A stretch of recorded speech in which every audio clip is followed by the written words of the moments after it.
everything stated in this video is my opinion and my opinion only. And just like everything else in these cases we discuss here on this channel, everything is alleged. Let's start at number 136. You can see that, right? Yeah. Okay, so this is Jacob Schwecke. We've now gone back in time. See, that's one thing that's really annoying me is the approval dates or what they're doing, the filing date, like the filing order by this date right here. But the date that the report was made should be the way that they're filing them, and they're not. So it's causing us to go back and forth in the timeline. Now we're jumping back to 2 days after the crime took place, but we've already hopped up to all the way. I think we even had one from like February already. So the back and forth isn't cute. I don't know why it did it like that, honestly. I don't know why it did that. Okay. So we've jumped back now to November 15th of 2022. This is ISP Detective Hugh Powell and Jacob Schwecke conducted a telephonic interview with blank of blank, a restaurant located at blank in the city of Moscow. Xana and Madison were both blank. So this is Mad Greek. I bet you this is the owner.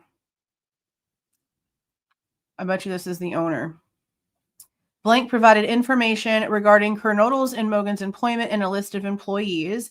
I conducted several follow-up interviews with other employees. On November 15th, 2022, okay, that started all over again. Okay. Kernodle and Mogen worked for blank approximately 2 years.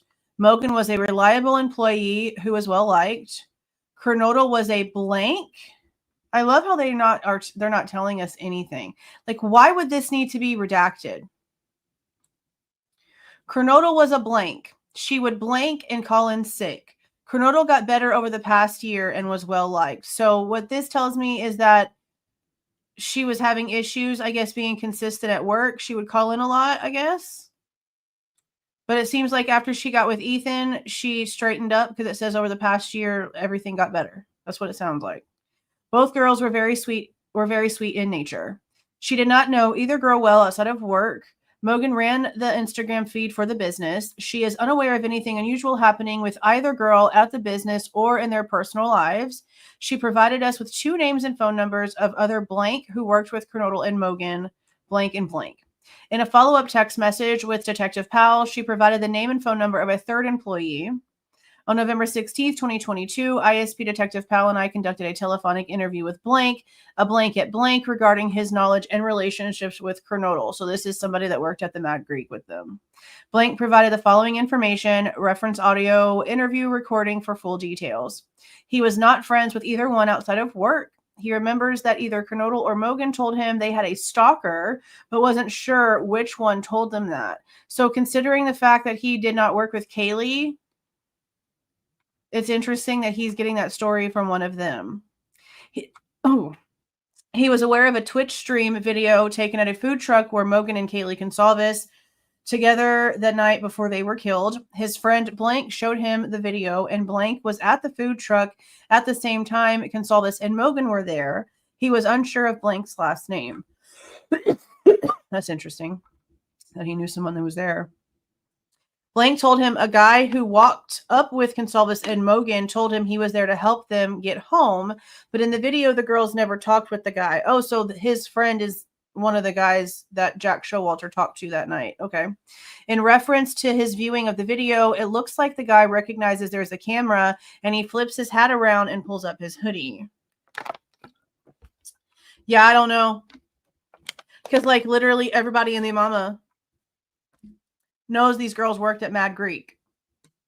So I don't know why they're feeling the need to like do these kinds of things. It honestly like doesn't even matter. I don't understand why they're doing that kind of stuff. It's wild. See, okay, oh my gosh.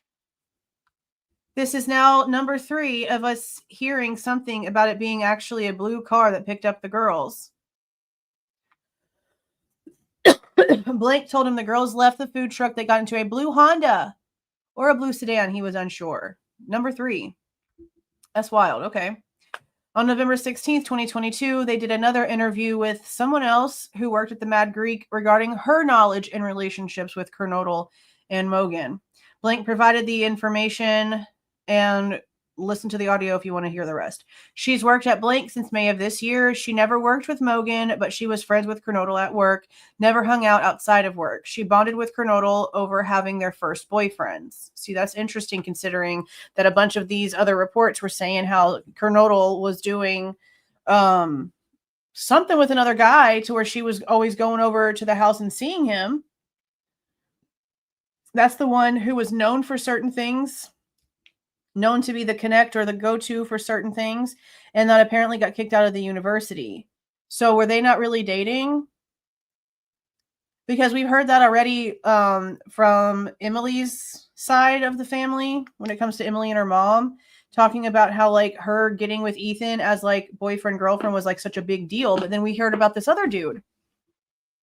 And I'm like, well, it sounds like she was in a relationship prior to Ethan, and that obviously went south because he got kicked out and he didn't sound like he was such a good guy. So maybe they weren't really together. That's interesting. She goes to school at blank. Kernodle lived in a house which she described as a rough environment prior to moving into her current residence. That's interesting considering it was just next door. That Shark Tank or Shark House, whatever they call it, that's like 1118, is right next to 1112 where the cameras were. So it's literally like right there. So that's interesting. There was a lot of partying at that house. Things got better for her after she moved out. She knows that Kernodle used blank. So is this a substance or something? Because what else would you be blacking out? She believes Kernodle told other coworkers she had a stalker, but didn't hear that from her personally. She heard that from blank after Kernodle was killed. So that guy probably before. But again, it's still interesting to me that he did not work with Kaylee, but then he still heard the stalker story. Unless it was something that was like heard through the grapevine before and he just got sort of like or they were talking about it and he misheard it. Okay. Kernodle and another blank did not get along. Blank didn't get along well with most staffers at blank, but she thinks it's all work related. Okay, so now here's another interview with another female that was a cook. See, okay, so they can tell us right here this person was a cook, but they block out waitress or owner or barista. Isn't that crazy? Isn't that wild? Why do they do that? They're horrible at this. It's annoying. Beyond annoying. Blank provided the following information. Okay. Blank was in a relationship and living with blank, also a blank at blank. I'm going to assume that this is Sigma Chi, maybe? No. It would be opposite size boxes. Well, it's probably a frat, though. She heard from blank that Kernodle and Mogen had a stalker, but wasn't familiar with any details. She knew no personal details about either of them. Okay, that's interesting again. And that was it for that one. Okay, so now we have November 18th, 2022. Detective Powell and this person conducted an interview with blank. They have a nickname because it's in parentheses. At the police department. Blank is a blank that works for several local businesses, including blank. Okay. Blank provided the following information, reference the audio. He worked as a blank for approximately 4 to 5 years. This is probably Mad Greek. He knew Xana for 4 or more years through blank. Approximately 2 months prior to the homicide, he went to Kernodle's residence to fix a dryer for $50. He mainly had contact with blank employees at the blank, but he did have a blank help with small jobs away from work. So he's like a handyman. Blank took off his sweatshirt, rolled up his sleeves, showed us his bare arms. There were no visible injuries or notable marks on his arms. He attempted to text Kernodle after hearing of the homicides, and she did not respond. Okay, so it sounds like maybe he worked at the Mad Greek. Because like this sizing looks like it'd be Mad Greek. Plus he did like handiwork. Okay, November 22nd, more interviews, this one over the phone. It looks like somebody else that probably worked at Mad Greek based off of the sizing of this right here. Another female. Okay, blank provided the following information. Blank started working at Mad Greek as of mid-July to August of 2022. She did not know Kernodle and Mogen very well. She did not spend time with either one away from work. Blank is touchy gives her a creepy vibe and asked her an inappropriate question. She said blank was at blank eating one day when a girl walked in with a low-cut shirt, and he asked blank if that girl was R-worded, would it be her fault? She wondered why he would say something like that and thought it was a little creepy. Who in the frick frack is this? Because this is a really short name. Is it one of the people that already talked? Like it. Oh, look. Look who's got a short name. This dude. You're a creep, bro. You're a creep. All right. 137. We are now jumping from November 15th to December 30th. See, like the back and forth is wild. Absolutely wild. This is Joseph Lake. Joe Lake and Gary Tullison interviewed Blank in Coeur d'Alene with her attorney. Blank was candid and provided victimology-related information about her deceased friends, Blank and her blank friend, Blank. Blank acknowledged she had watched the breaking news about suspect Bryan Kohberger being arrested for the quadruple murder. She denied knowing Kohberger. Okay, this is a 19-year-old wife. Is this Dylan?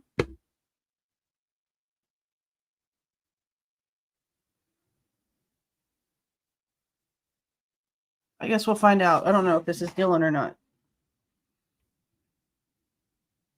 But probably not. This is up in Coeur d'Alene they went. Somebody has an attorney with them. Okay. 9:45 a.m. During the meeting, Blank was provided the blank for her review of questions to be asked of Blank. The arrest of suspect Kohberger was published by the national news media in the morning of this interview. Both Detective Tullison and I answered general questions and concerns from Blank before the interview with Blank. At approximately 10:15 a.m., Detective Tullison and I met with Blank, her mother, Blank, and Blank. Blank was provided with the blank and insight. What? You can't say what you gave to her? What is this? This is so stupid.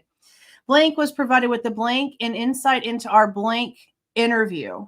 Blank agreed to complete the blank and be interviewed about her blank friends / blank. Why is the affiliation that she has with these people redacted? What? And what are you giving her to complete? Is it a questionnaire, a form? Like, why can't we see what it is? This is wild. Okay. Blank interview began at approximately 11:12. Present were Detective Tullison, Blank, Blank, and me. The following is a summary of the interview. Before residing at Blank in Moscow, she had become friends with Blank, parentheses of something, through her sorority pledge class. Through the sorority in Blank, she met and became friends with Maddie Mogen, who was Blank. During the spring of 2022, through Mogen, she met Kaylee Goncalves, but didn't really get to know her since she was in a different sorority. In August of 2022, she met Xana Kernodle and Kernodle's boyfriend, Ethan Chapin. For the fall of 2022 semester, the five Blank, Mogen, Goncalves, and Kernodle became Blank at the Blank residence and quickly became friends. So this is Mortensen. This has got to be Dylan. This has got to be Dylan. And quickly became good friends. Chapin was a regular at the residence, which helped them to feel safe within the house. Goncalves was a very funny person, a prankster. They have that word with her quite a bit. Quite a bit. Very hardworking and a person with positive energy. Goncalves had been in a long-term relationship with, that would be Jack, but the two mutually separated. They shared the dog Murphy. Goncalves may have been in a relationship with Blank. Blank was Kernodle's Blank.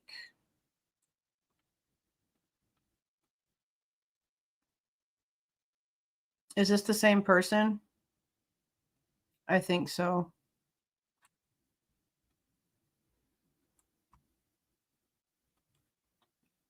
Okay. Mogen was very loving, a genuine person, social and outgoing. Mogen would be sassy, strong-minded, protective of the others, and could tell others to back off if they were inappropriate or unwanted. Mogen was in a good relationship with blank, but there was a kiss between Mogen and blank while vacationing in Mexico. Okay, we sort of heard something about that in another report. Kernodle was very energetic with positive energy, hardworking, nice, and genuine. She would tell the absolute truth. Kernodle was totally nice, but a fighter and would address issues if needed. Kernodle was in a relationship with Chapin, and the two were very good together. Both Kernodle and Chapin were fun in the life of the party. Kernodle was close with Chapin's blank.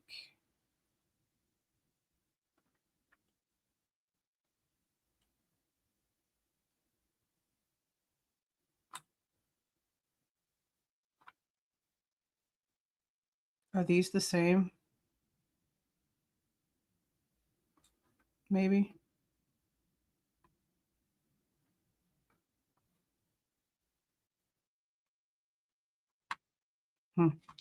Chapin was a social person, easygoing and easy to talk with, goofy and likable. He and Kernodle were never far apart and had a great relationship. The blank enjoyed having Chapin at the residence. Blank is a lot like Mogen. She wasn't actively in a dating relationship, but hung out with blank. Is this funk? Within the residence, Mogen and Goncalves were the moms of the group. Kernodle was the fun sibling, and she and blank were the young ones of the group and enjoyed hanging out with others. All of the roommates enjoyed partying at the residence, at Greek functions, and elsewhere. Blank was regularly consumed at the residence by the roommates and others, and blank was used by some. Okay, so this is probably not alcohol.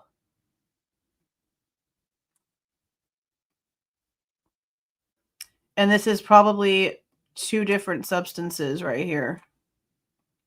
The roommates had common friends with blank, blank, and blank.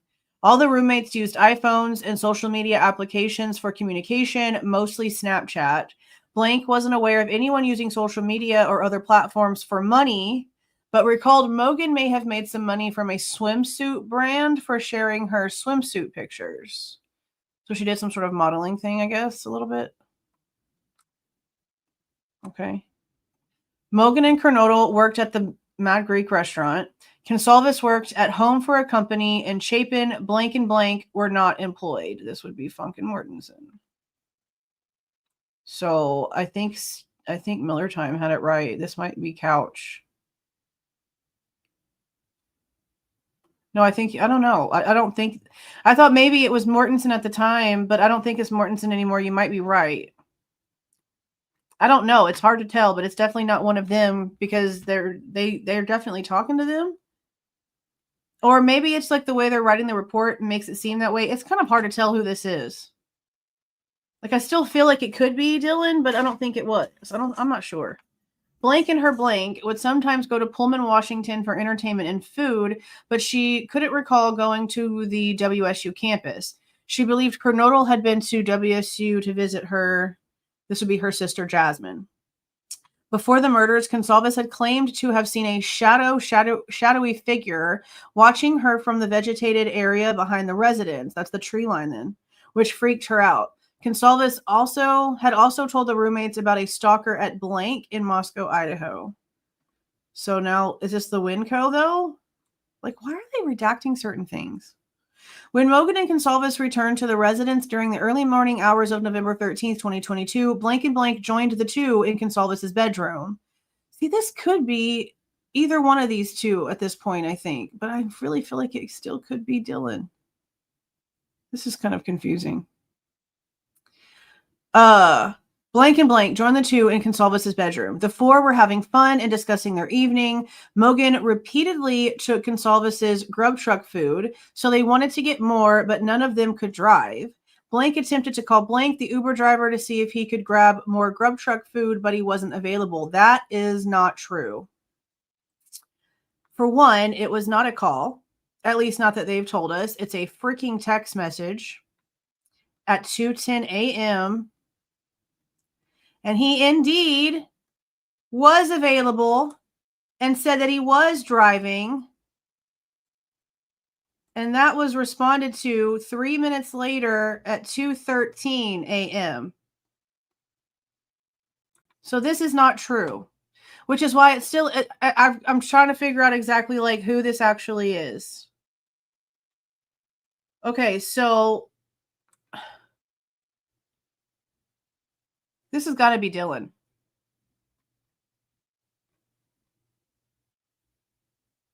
Because she was talked to like the same day. And she took it upon herself to look at his face. I think this is Dylan. Blank. Okay, then it says to see the prior interviews. Yeah, see Mortensen's because of the size. See Mortensen's prior interviews. This is Dylan. So number 137 is Dylan. Ah! Clicking buttons. I don't want nothing crazy to happen. Let me write this down.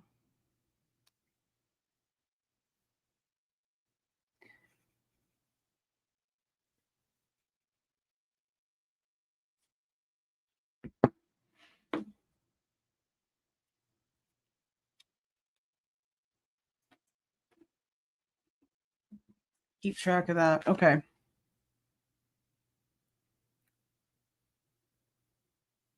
Okay.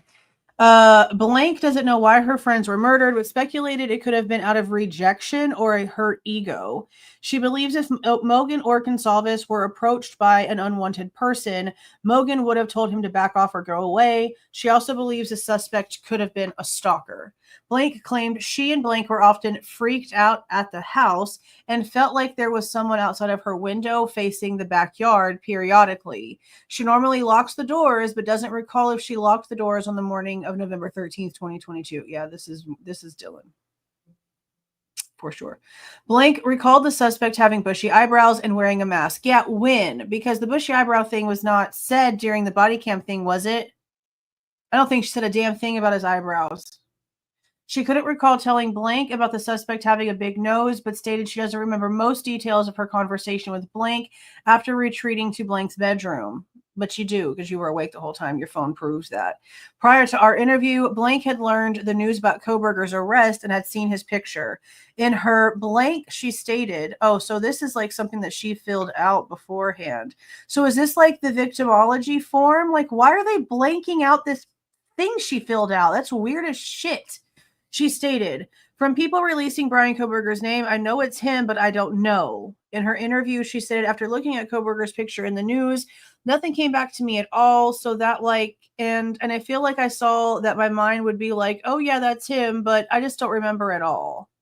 You already admitted that you hadn't been drinking for like 3 hours and you were awake the whole time. So there's no excuse for any of this. If that was him, that you would know. Blank feels like there has been a glass wall between her and the things that she saw and heard during the murders. Why is this blanked out? Bro, come the hell on. She can't understand why he didn't hurt her or Funk, especially after she saw him inside the house. Blank stated the murderer was in all black and carrying an object like a small vacuum. She thought he was wearing black boots. She doesn't recall why she thought he was carrying a mini vacuum, and she had never seen the object, the mini vacuum, before. Here's where the vacuum came from.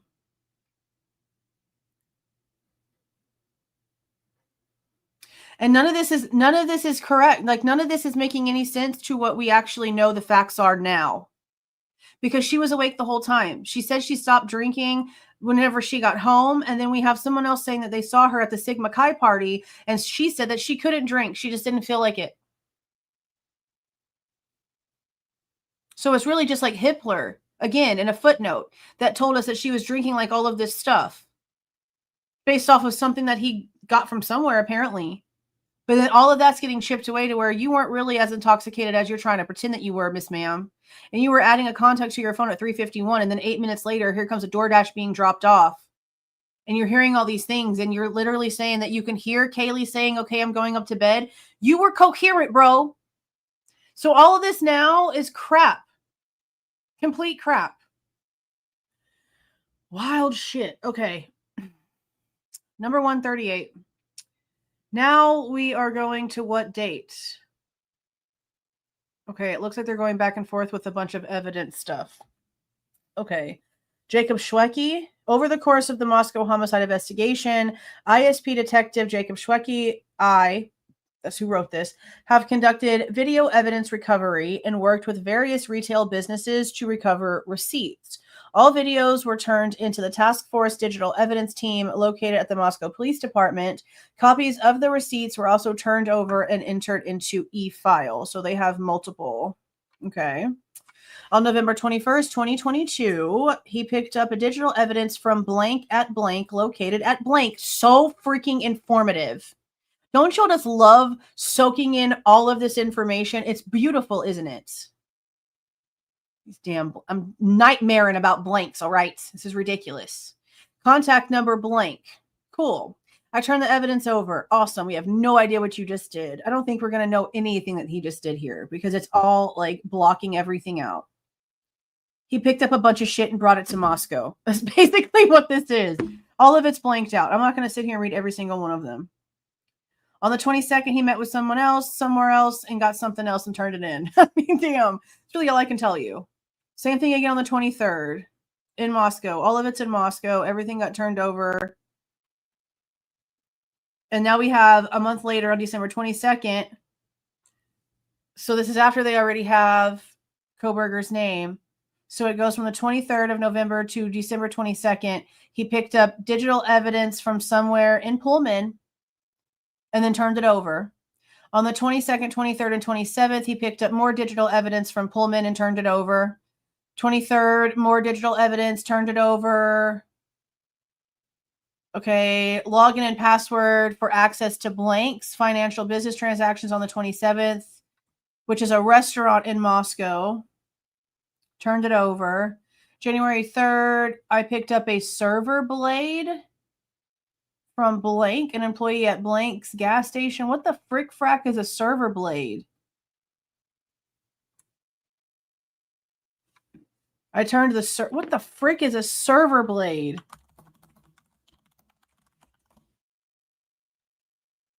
Oh.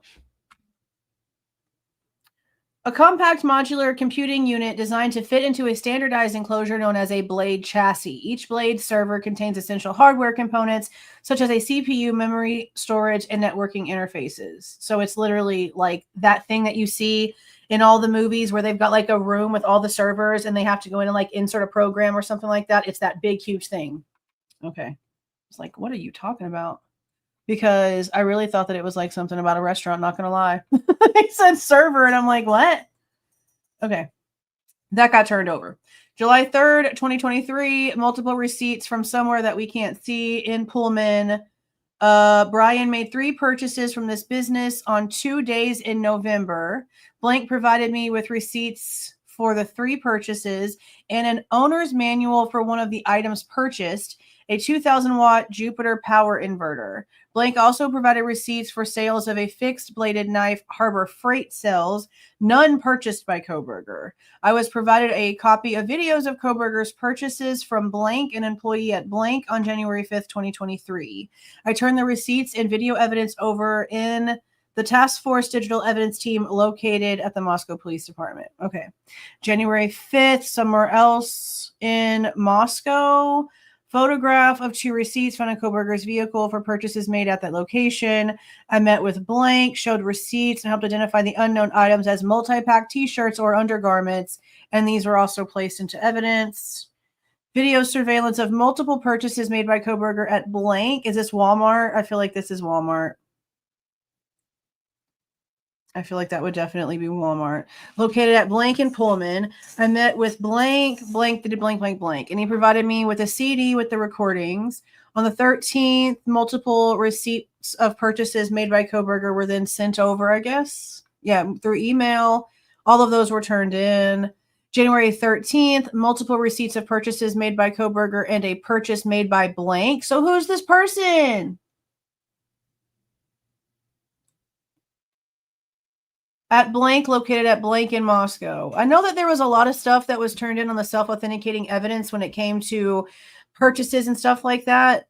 Like there was like pet store stuff for Kaylee, stuff at Target for Dylan, an Ulta Beauty thing, and then like all kinds of stuff got removed because there was nothing there. Literally nothing there. So we got to take all this stuff right here with a grain of salt too, because it might sound like it's important right now, but if any of it matches the stuff that we already know, then we also know that towards the end of the day, more than half of the stuff that they tried to submit, they didn't even want to use. The state removed like a crap ton of it. So, okay, these are a bunch of receipts. I wonder if this is Mortensen. I don't know. I feel like it's way too long. I don't know. So they got hard copies of these receipts and then turned them over. On January 13th, I picked up a receipt for a purchase made by Maddie at blank, located at blank in Moscow. I met with the manager blank, and he provided me with a printed hard copy of the transaction, and then that was turned over. Okay, so here's the receipts. I wonder what store this is. Does it say? Is this Walmart? No, it's Marshall's. They're so dumb. They're so dumb. Look at this dumb shit. So they blocked out everything else, right? But then they forget to block out where it says that this is for you to enter for a Marshall's gift card. Y'all are so dumb. Y'all are so dumb. Straight up, y'all are just straight up dumb. Dumb. All right. So he bought gourmet food, cold medicine. Bought cold medicine at Marshall's? What the frick? What are you doing buying cold medicine at Marshall's? You can do that? I would not be buying cold medicine at any place like that. I'm sorry. That's wild. That's wild. Okay. 2 things of cold medicine, and then this is, I guess, like the undershirts or whatever. And then he bought more of them. When are the dates?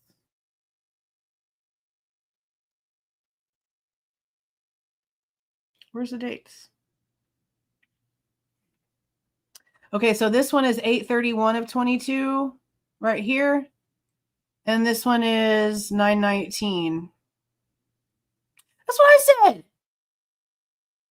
They have that kind of stuff over there? Really?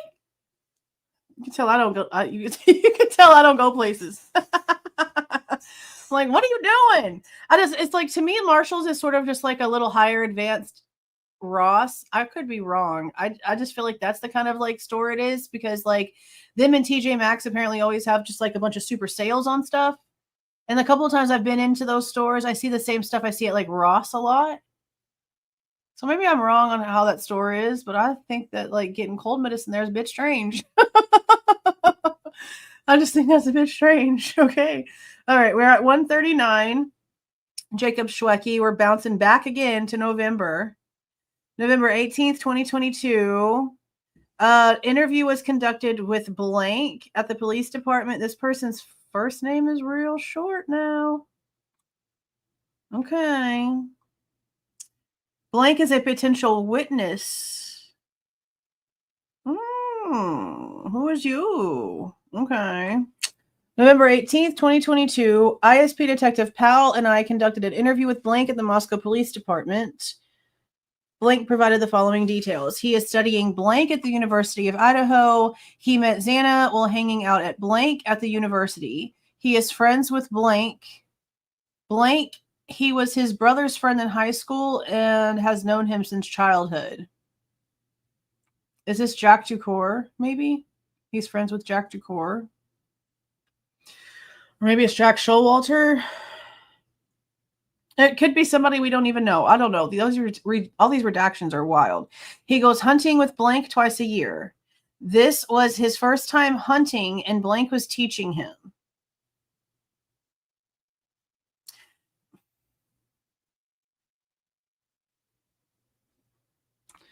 How do you say that you go hunting with twice a year, but then say that it's your first time hunt? I'm kind of confused. We're just going to continue. That's a little confusing. Okay. This was his first time hunting, and blank was teaching him. Blank had a knife he kept in his backpack and thinks it was black. He had 2 sets of binoculars. Blank is nice, but he can get hot-headed and aggressive. He can be rude. That's probably Showalter. He knows blank. Blank's also his brother's friend. Blank is nice. Blank and blank both pick on him because he's younger, but not in a mean way. He met Kernodle and her best friend blank at blank when he was considering becoming a member. He went to high school with blank, but didn't know her well. She was quiet and on the cross-country team. He didn't think blank would be the type to join a sorority. Who are these people? This was like probably one of the most confusing ones we've read yet. Honestly. All right. Now we're at 140. This is Jeffrey Mooney. Packing up belongings at the house is what I think this one is going to probably be at, but that's okay. November 13th, 2022. Okay, that's just going to whenever ISP was called in. Lieutenant Mike Mooney was assigned to assist with follow-up concerning the residents of 1122 King Road.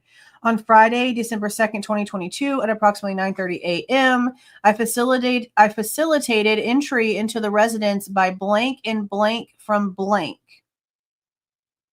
so they could begin preparing estimates for biological and chemical remediation on behalf of the property owner. So this was them giving access to the forensic cleaners, basically. Blank and blank both signed non-disclosure agreements. Ooh, where are you?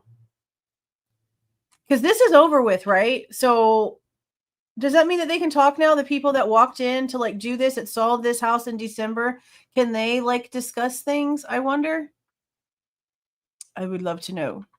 They both signed non-disclosure agreements before entering the residence and were monitored by me during their time at the crime scene. The signed non-disclosure agreements were provided to MPD. While in the residence, I discovered that the thermostat furnace was not working properly. The temperature in the house was approximately 45 degrees Fahrenheit. I attempted to reset the thermostat to 65 degrees. Additionally, I watered the live plants that I found in the residence and turned off or unplugged all unnecessary electronics in the house, such as televisions and string lights. Well, he watered the plants. That was nice. At approximately 11:05 a.m., blank and blank completed their work. I secured the residence and we left. On Saturday, December 3rd, 2022, I returned to the residence and discovered that the interior temperature had dropped to 42 degrees. MPD Captain Roger Lanier contacted the homeowner and acquired space heaters to place in the residence. ISP Detective Jake Schwecke and I placed heaters in the bathrooms, kitchen, and main floor. Additionally, we opened cabinets in areas that contained pipes to keep them from freezing. On Monday, December 5th, 2022, at approximately 12:45 p.m., I facilitated entry into the residence by blank of blank to fix the thermostat furnace on behalf of the property owner. I monitored blank the entire time he was in the residence. He never left the bottom floor and did not observe any part of the crime scene. At approximately 1:30 p.m., blank completed his repairs. I left the space heaters in the residence on low in case the thermostat furnace failed. Then I secured the residence and we left. On Tuesday, December 6, 2022, I returned to the residence. The temperature was maintained at 70 degrees Fahrenheit, so I removed the space heaters. On Wednesday, December 7th, 2022, I assisted the MPD with packing the victim's belongings at the residence and loading them into a U-Haul truck to be moved to an off-site location, the city shop or whatever it's called.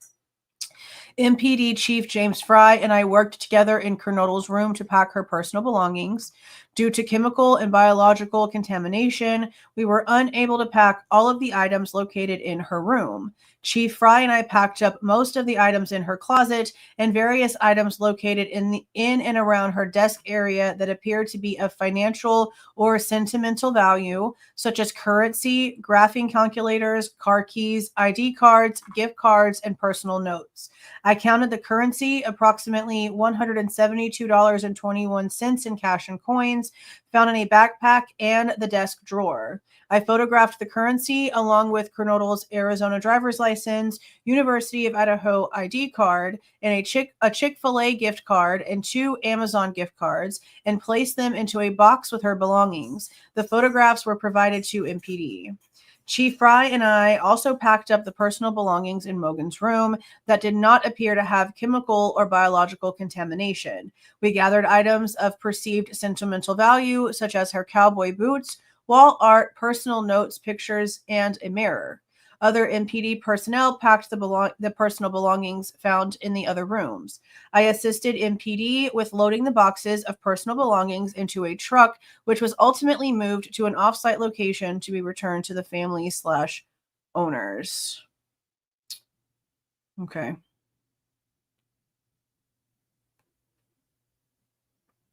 Now we have supplement 141. We're jumping to January 26, 2023. This is Ryan O'Hara. Him and Jake Schwecke interviewed Blank regarding her interactions with Bryan Kohberger. Blank is a blank in the blank at Washington State University and had Kohberger as a student in her blank class during the fall of 2022. Okay, so this is a 37-year-old female. She has worked at WSU in the blank since blank. Professors of WSU see graduate students 3 hours per week in class.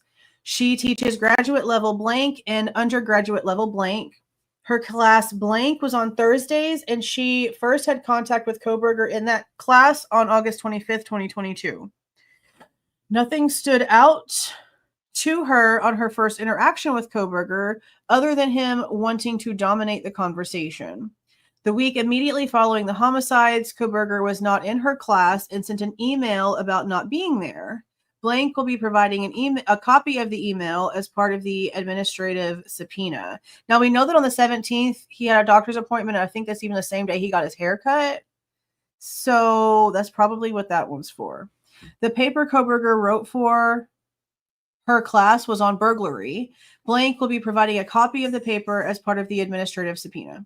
She covered for another professor for a Tuesday class the week immediately following the homicides, and Kohberger was later than usual for that class. Well, they said he'd been late for like ever now, getting coffee because it's just so horrible to get coffee. Oh, this is interesting. She noticed a bandage on Kohberger's middle and ring fingers of his right hand.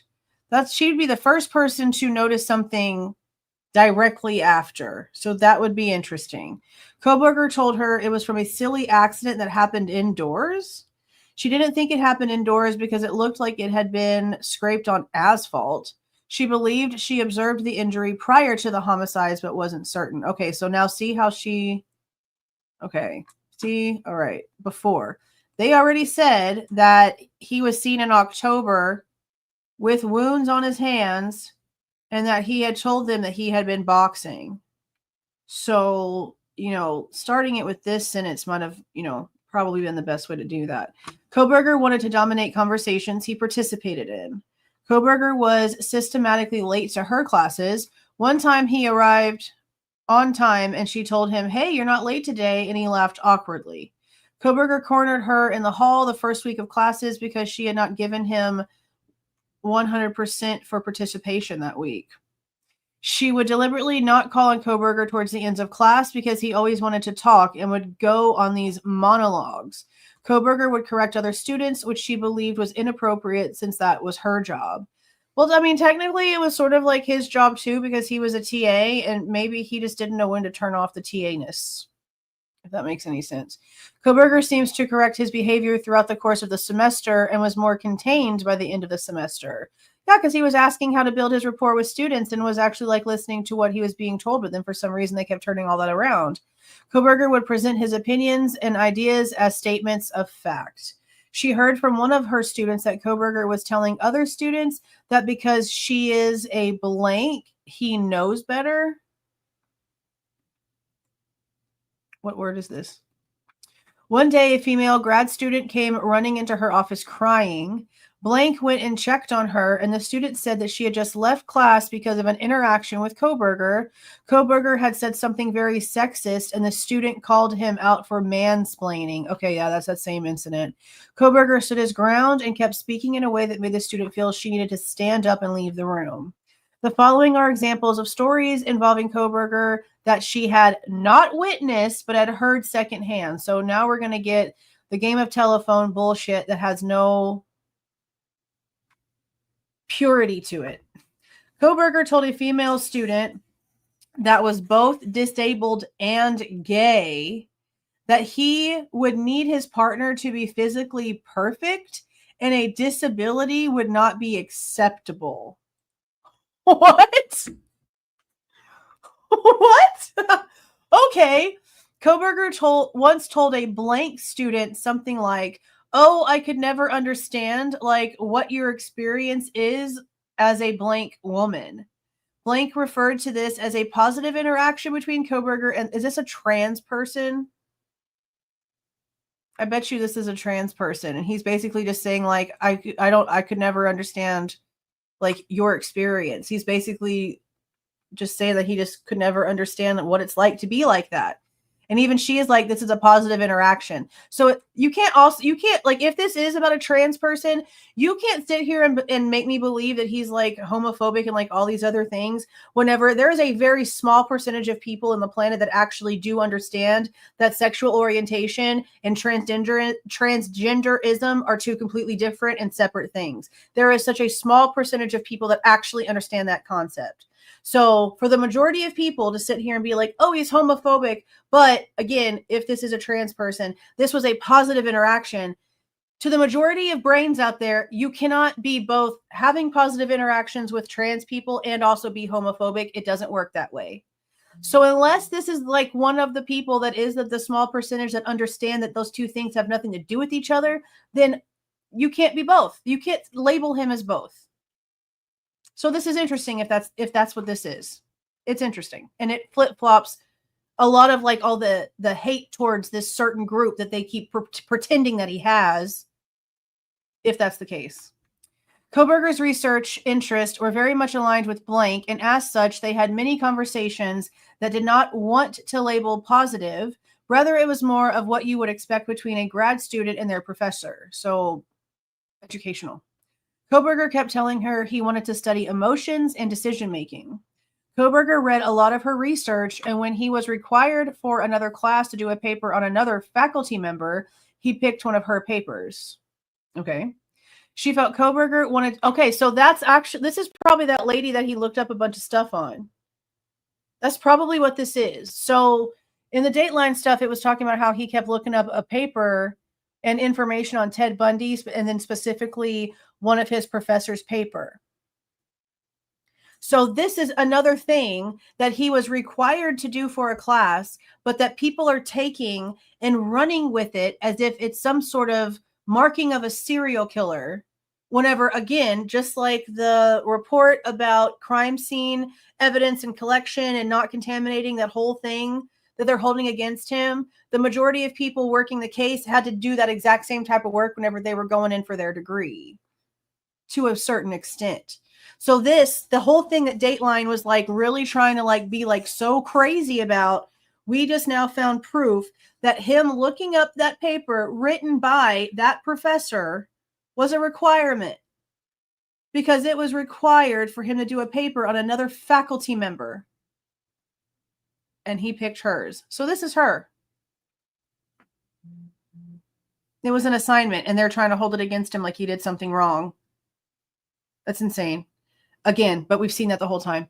She felt Kohberger wanted to work with her, but never formally asked. She did not remember the details of the story, but recalled Kohberger had said something homophobic. Okay. He just didn't want a sticker on his door. Put it on your own door. It's his office. He can say he doesn't want it. Not a big deal. She was asked by staff to check in on blank because Kohberger was harassing her. Is this the one? Is this the one that like she was so mad that there was a coffee date ask? I don't really know if that's like the word for that, honestly. Kohberger would go into an office where several female grad students worked and physically block the door.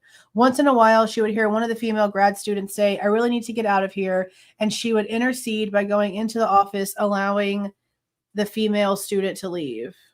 Okay. But how are they saying it? Like, I need to see what's actually like going on here in this situation, because there's been plenty of times whenever I was leaving work just like normally, and I'd be like, oh my God, the time I really need to get out of here. And it had nothing to do with anybody. Context. Kohberger really wanted to study burglars. Kohberger had strong feelings that regular burglars had nothing to do with sexually motivated burglars. Okay. Kohberger would show up anywhere from 10 minutes late to an hour on one occasion. On that occasion, he brought a note from his professor. Blank will be providing a copy of that note as part of the administrative subpoena. So he had a reason for being late, and he had a note from the teacher that caused him to be late. All Kohberger's graduate level classes are in the afternoon from 2 to 5, and there was only one per day. He would not have had any classes previous to hers unless he was acting in a teacher's assistant capacity. She checked with the professor Kohberger was a TA for, and he told her he had advised Kohberger to leave his class early so he could be on time for her class. Kohberger continued to arrive late.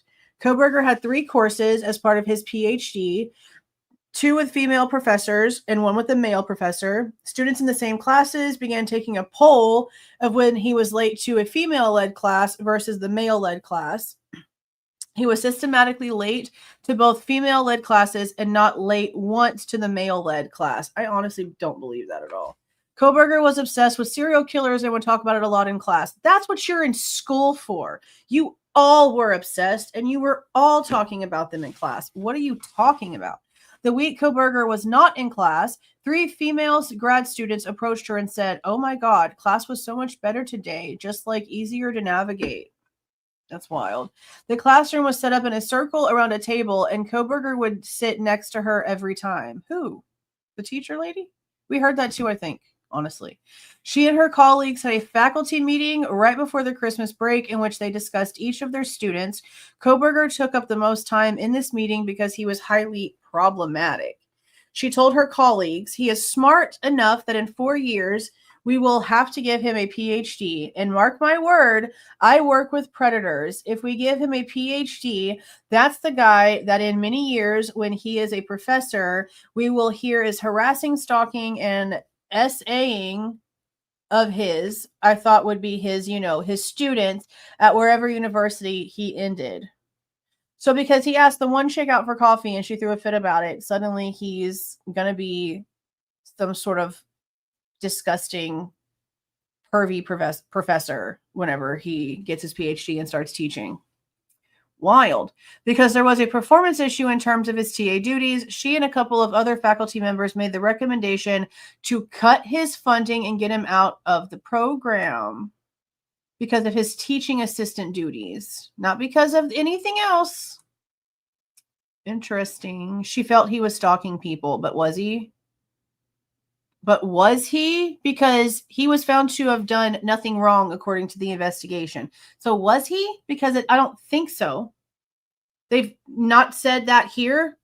Even the people that want him to be guilty, the ones who wanted him on death row, the ones that pushed all this out there, even said he wasn't. So where is this coming from? From the fact that he was arrested, or is this actually something that you know? Because again, the WSU investigation proved he didn't do anything wrong. That's in the paperwork. Or it's at least in a court document.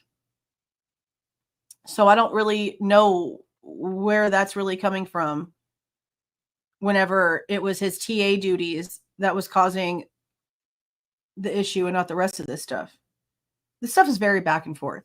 She would not share his dissertation as a backup solution for kicking him out.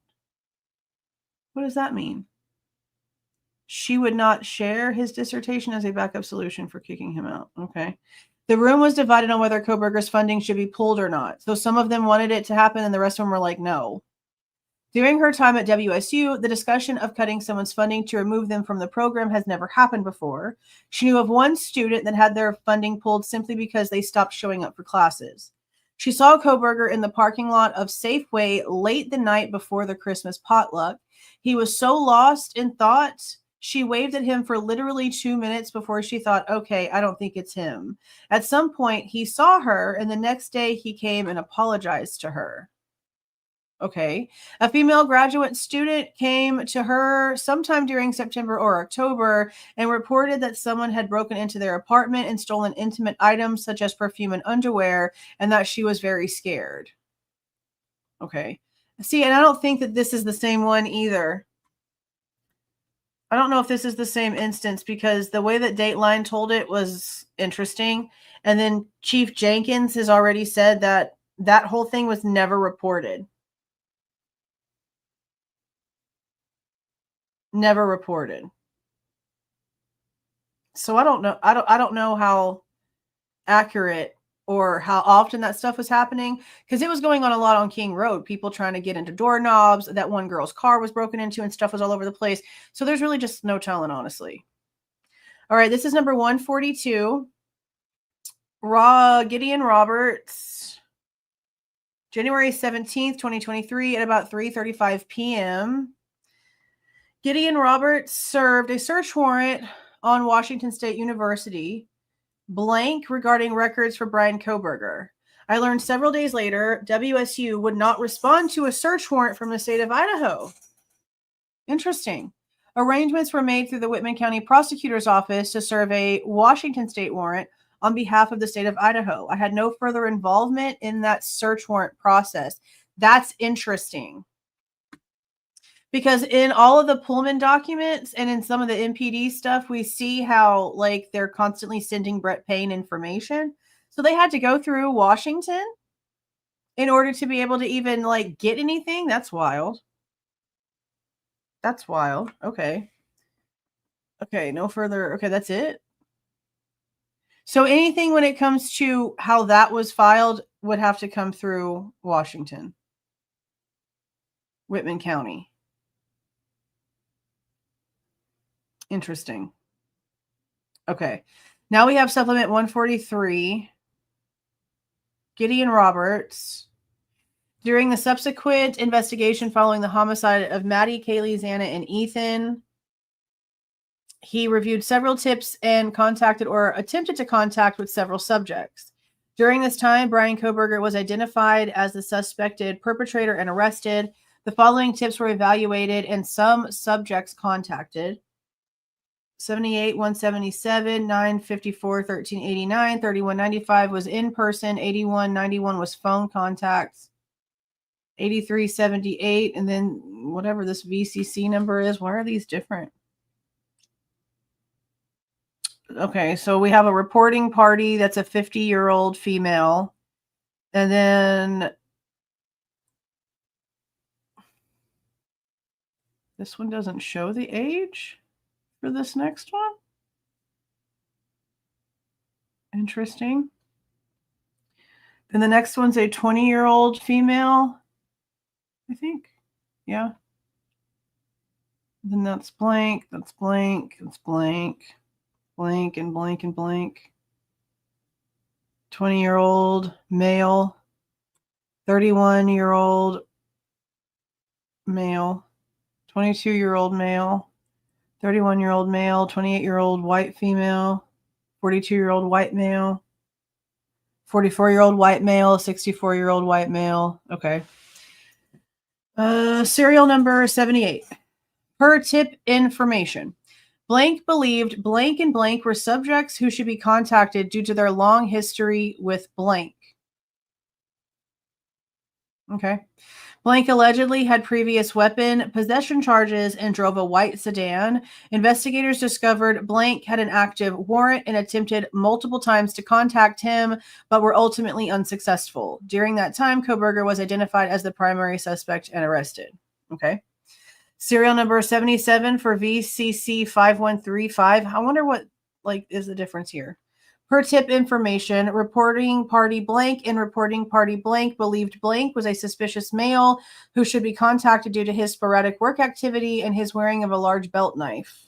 Multiple unsuccessful attempts were made to contact blank, during which time Kohberger was identified as the prime suspect and arrested. Serial number 954. Reporting party and reporting party believed blank was a suspicious male who should be contacted due to his residence proximity to the homicides and suspicious activity, which included an incident where he allegedly offered to sell this person this stuff and later arrived at their apartment uninvited with alcohol and had to be escorted from the residence. Multiple unsuccessful attempts were made to contact this person, and then Kohberger was arrested. Serial number 1389. Reporting party believed blank was a subject who should be contacted due to his alleged narcissistic personality, alcohol and drug use, and misogynistic view of women.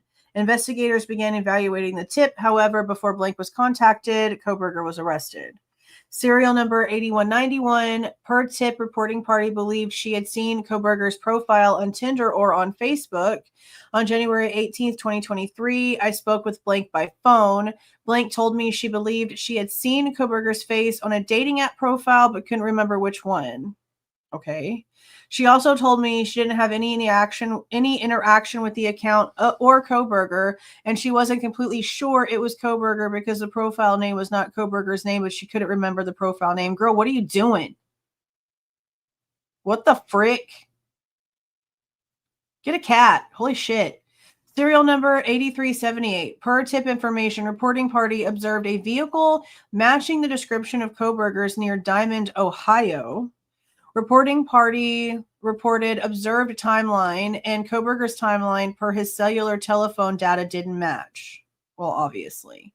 The reporting party reported seeing the vehicle at midday, while Kohberger's cell phone data showed him traveling past Diamond, Ohio on December 16th.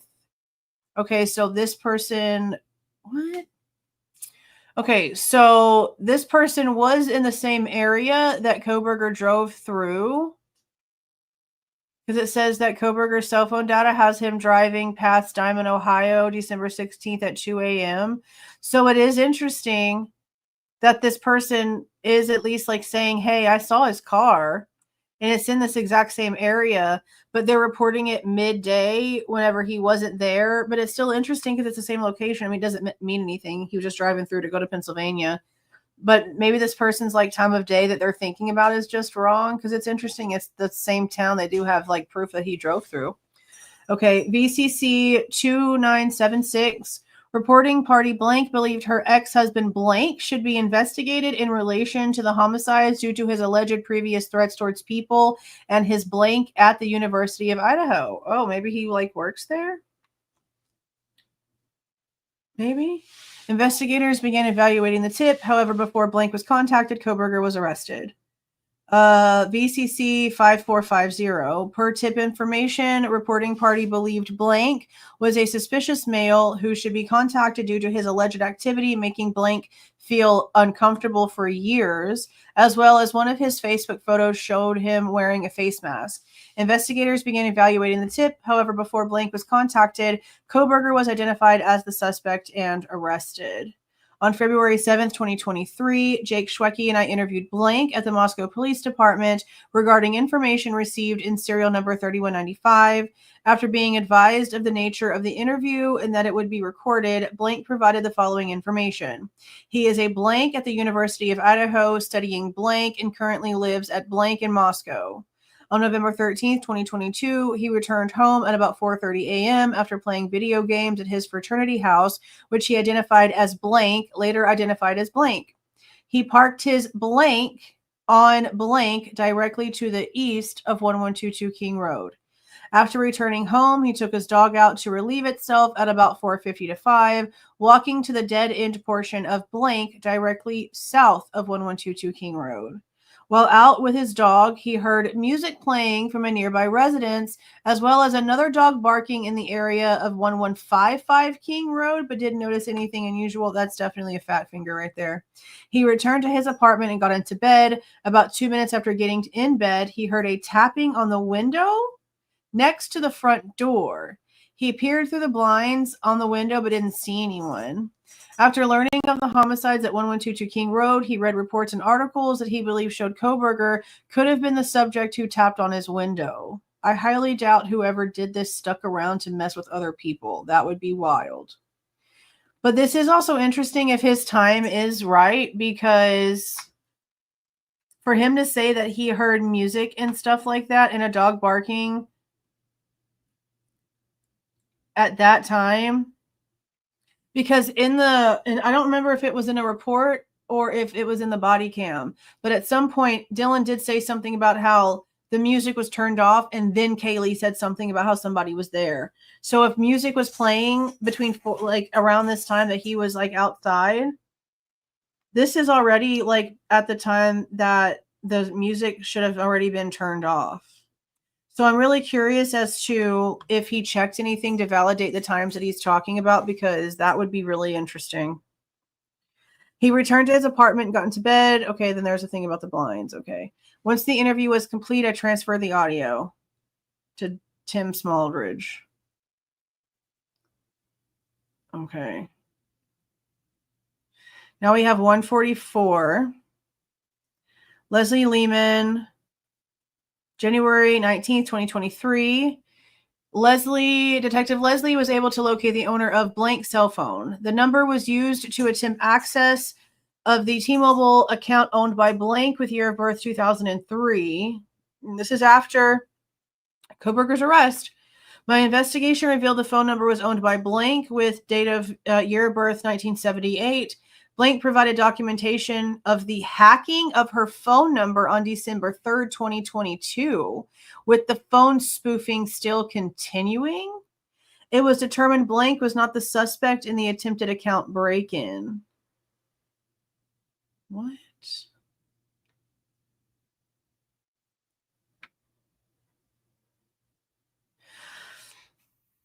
So this girl's phone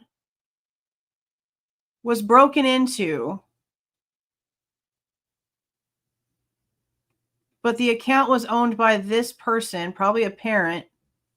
Whoever this is somebody that they thought broke and hacked into her account to spoof its location, and it's still going on. That's wild. Okay, 44-year-old white female, 19-year-old white female. Okay. Interesting.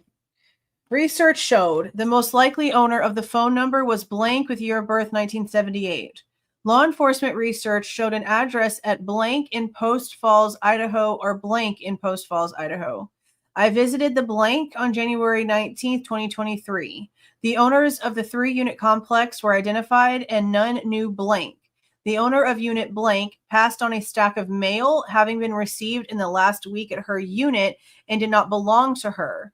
I secured the mail, photographed the front of each envelope, and gave the mail to the U.S. Postal Service inspector that worked in the ISP District 1 office. Investigation would show the names listed on the envelopes were not tied to the case. Okay. On February 1st, 2023, I went to the blank apartment in Post Falls, Idaho, along with ISP Detective Gary Tollison. There was no answer at the apartment, so I left my phone number and requested a return phone call. Blank called me later the same day, confirming family members had located my business card at her apartment. Blank confirmed her phone number was blank and the provider was T-Mobile. Blank was calling me from the number. On December 3rd, 2022, her account, which she shares with 8 other family members and is administered by her elderly father, was spoofed. Her elderly father answered a phish text from T-Mobile that exposed all the phone numbers on the account, including hers, to hackers. The account and numbers were locked down, but the entity that was using her phone number has continued to use it to contact people she does not know. Blank has contacted the FCC and continues to reach out to T-Mobile. She forwarded me emails generated by those contacts. She also confirmed she was continuing to get angry text messages and voicemails from people who are receiving messages from her assigned number. She recognized the last defense for her and the other numbers on the account was to change the assigned phone numbers. So her spoofed number was like in the area, I'm going to assume. The emails connected to the investigation with blank and the photos taken of the mail at blank have been saved to a disk and will be provided to the Moscow Police Department. That's wildly weird. Okay, 145. Jacob Schwecke, January 12th, 2023. That whole phone thing is really freaking weird. Okay. Jacob Schwecke conducted an interview with blank at the Moscow Police Department. Blank interacted with Bryan Kohberger prior to the homicide investigation. On January 12th, okay, same thing. She is a blank studying blank at the University of Idaho. Okay. So she goes to school at the U of I and met him at the pool party. All right. She lives at blank apartments in the city of Moscow. She met Kohberger at blank apartments at a pool party over the summer prior to school starting, approximately in August of 2022. Now, I believe the pool party date was January 9th. So if there was another one in August, that would be interesting. Kohberger walked into the office at blank and looked a little lost. He came over, asked her how to get to the pool. She was wearing a sundress with a swimsuit on underneath. While they were talking, he couldn't really control where his eyes were going, if that makes sense. She said he was blatantly looking at her. Most people are more discreet. It was weird. She showed him where the pool was. There were a lot of people there. Kohberger came alone and looked like he didn't know anyone, but moved from group to group. She went out to the pool with her friend Blank and Blank's husband Blank. They noticed Kohberger trying to socialize, but not doing a good job of it. Kohberger made direct eye contact with her and made a beeline towards her, and Blank got up to intercept him. Blank had picked up Blank and her were uncomfortable and a little bit weirded out by him and like the staring. Weirded out by him and the staring. Blank did most of the talking with Kohberger. It was very odd vibes. He wasn't saying anything significant, but his behavior seemed erratic. She was uncomfortable and everything was just odd. Kohberger said he was a law student and a teaching assistant. He was older than the average person attending the pool party. It looked like Kohberger had lost a lot of weight. Okay, so we're just going to skim right over the fact that you gave him your number. Because this is that situation. And if it is July, then she was the one there with her married friend. The friend's husband is the one who apparently gotten in between or something or other. But then it says that he ended up getting the other girl's number. That's in multiple reports. So she's not going to say that here. But it was said in the other reports by multiple people already. Okay, interesting. Now we have supplement 146. Gary Tullison from 11/21 of 22. He was assigned tip number 0811. ISP Detective Richard Alderson and I conducted interviews on this tip. We have Xana and Maddie being the ones that are associated with these witnesses. This is a 23-year-old white male. A couple other people, but they're putting all the information down. Okay, tip 0811 was telephoned in by Blank, a member of Blank fraternity, saying he had phone contact with Xana and then saw Maddie and Kaylee at the Corner Club bar prior to the homicides. I telephoned Blank and arranged to interview him at the Moscow Police Department on the morning of November 22nd. Detective Alderson and I met with Blank and interviewed him in the lobby interview room at Moscow Police Department. This interview was recorded with Blank's knowledge and permission. Blank told us he was a Blank student and was in his 5th year of college. He was also a Blank member. No, he was also a member of the Blank. Okay, lots of words, 4 words there. On Saturday, November 12, 2022, he had attended a party at the Blank apartment with his girlfriend Blank and her girlfriend Blank. They had spoken to Xana by telephone earlier and arranged to meet with her at the Blank apartments. That's probably the white apartments. After the party at the Blank apartments, they had gone to the bar Mingles, which Blank described as south of the corner bar in downtown Moscow. They met Blank best friend Blank downtown. Blank also met with her friend Blank there. Blank said that Blank drove he and Blank home and he spent the night with Blank. After the Blank interview, Detective Alderson and I telephoned Blank and asked if she remembered the evening of November 12th and who she was with that evening. She confirmed the evening. She also told us that Blank roommate Blank was also with them that evening. So many Blanks, is so hard to keep up. When we then telephoned Blank to get her version of the night's events. Blank told us the same events, but added that they had also gone to John's Alley Bar and it was packed, so they left and gone to Mingles. Blank confirmed Blank was a roommate of Blank. She said she drove back to Blank and Blank's apartment. She also remembered texting Blank around 2:07 to check on her. Who? After talking to Blank by telephone, I received a telephone call from Blank who told me that he had forgotten to mention his roommate Blank, told me that Blank was 27 years of age and was from Blank. The recorded interviews conducted by Detective Alderson and I were transferred to CD by me and given to Moscow. Okay. Number 147, what's his name? Gideon Roberts. So now we're jumping to February 10th, 2023 at about 11:10 a.m. He spoke briefly with blank, identified by his Idaho driver's license, on the front porch of his residence located at blank in Genesee, Idaho, regarding a possible sighting of Bryan Kohberger in the early morning following the homicides of Maddie, Kaylee, Xana, and Ethan. The information was provided to the FBI as an email indicating the female resident of blank, identified as blank, had observed a male in vehicle matching the description of Kohberger's vehicle stop at the end of the driveway near a pond and walk around the vehicle around 4:30 or 5 a.m. on an unspecified date following the homicides. After speaking with blank, I determined the information provided in the tip to be incorrect. Go figure. On February 10th, 2023, I spoke with this person at his residence regarding a possible sighting. He and his wife, blank, identified by the driver's license, were the only residents at blank. He knew all his neighbors, and he did not know of anyone named blank. The residence is in a rural area with very few neighboring residences. Okay. What name is this?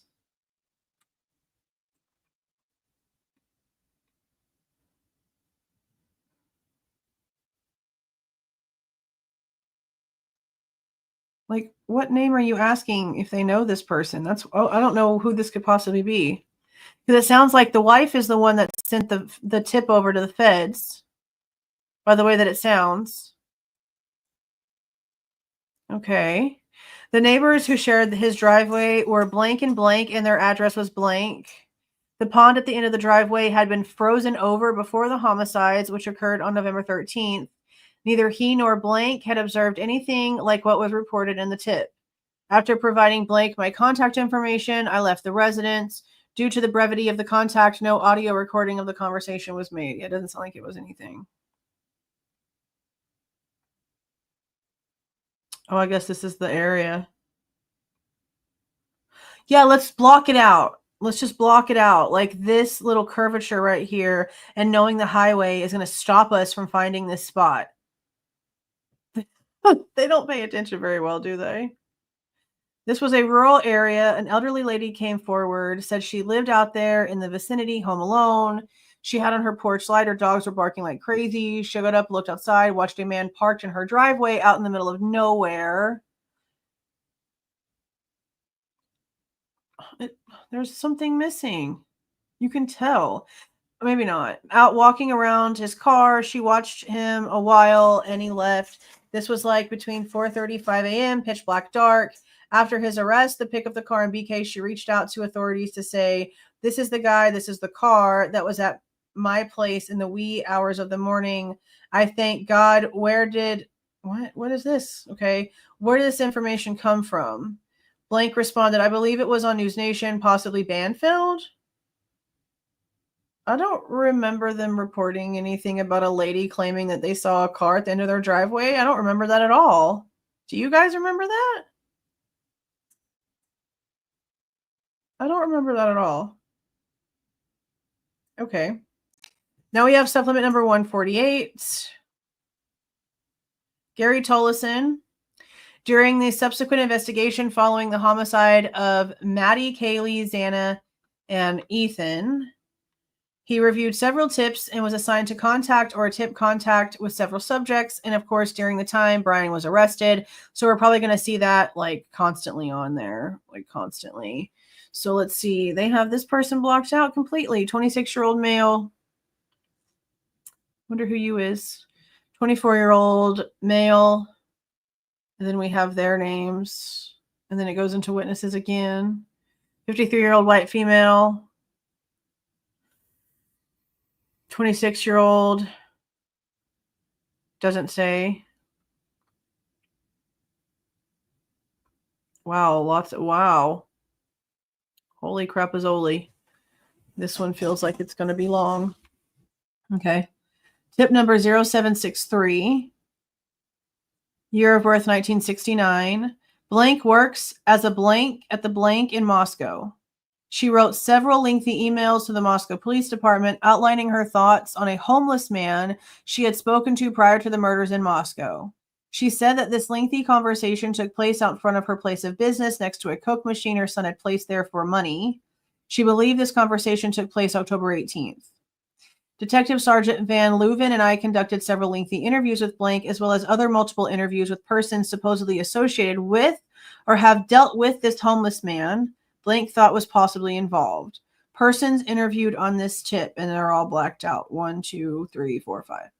This tip also led Detective Sergeant Van Leuven and I to interview the owner of the blank business located at blank in Moscow. The owner is blank with year of birth 1981. Tip number 0040. Blank emailed Moscow Police Chief of Police Fry. This was assigned to Detective Lehman and me. According to blank, a man named blank who lived near her had many cats at his home. Sometime in the past, blank and blank spoke about the cats. She described blank as being creepy, R-wordy, and he had been walking in the neighborhood more than he usually does. Blank wrote that she was aware of blank pulling a knife on someone at the blank several years ago.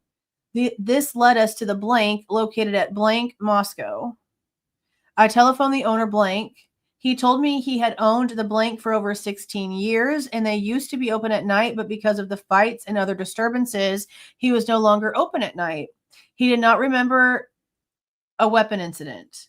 He did tell us he had a video of the street and the food truck, the grub truck, where Maddie and Kaylee were seen on the night of the homicides. The blank gave Detective Lehman a thumb drive of the videos. So that was like footage that they didn't even know they needed to have, because that's not what they even went to go talk to him about. That's crazy. Tip number 4768. Year of birth 1996, lives in Moscow at blank. This was sent in by blank of blank. She thought he could be violent and he owns knives. He's also in the National Guard. ISP Detective Brady Walker telephoned his National Guard contacts and got a second address for blank Moscow. They had no apartment number. This address is a large apartment complex. A vehicle description and license number of a vehicle registered to blank was obtained. ISP Detective Cody Herman and I drove by both locations. No vehicle was spotted. The next day, Detective Alderson and I then discussed email tip 4768. Detective Alderson told me that blank goes to blank, and he had spoken to her in the past. Detective Alderson telephoned a blank of blank and got blank's telephone number. He called her and left a voice message. Blank and Detective Alderson spoke by telephone later in the week. She had no other information on blank than what she called in. During this time, Kohberger was identified as the primary suspect in the homicides and later arrested out of the state. Okay. Yeah, we knew that part. Okay. Tip number 4400. This email tip is associated with multiple people. One is a blank and the other is with a blank email tips. They are all linked to tips. Okay. Jeebus. All right. All of the above tips, 4400, stem from a YouTube medium reading from a blank, who led some viewers to believe that a blank with year of birth 1998, a member of blank family, was somehow involved in the homicides in Moscow. The Blank family used to have a restaurant in Moscow called The Blank, which used to be located next to Blank Restaurant. Is that the Mad Greek? Is this the bread place that Serafina did a bunch of stuff about? I wonder. Because there was a girl from the UK that followed JLR around for a while over there, but also talked to the people at the bread place, and they were like harassed a lot. He showed a lot of stuff on the computers and stuff. I wonder if that's what this is. The viewers of the YouTube reading who called/emailed in the tips believed that blank had been involved in the Moscow homicides because he had a fixation with Kaylee. Blank's father, blank, was a blank of blank at the blank. Okay. Tip 3638 is a call-in from his blank's mother. Blank, I telephoned blank and left a message. She telephoned me back and we discussed the online accusations about her son, blank. I bet this is the bread place. I bet that's what this is. Blank told me that they used to own a restaurant in Moscow, but it had been closed for several years. Oh, well, maybe not then. Her son blank had gone to school in Bellingham, Washington, and then had left to I'm pretty sure I'm supposed to say go to blank in Vermont.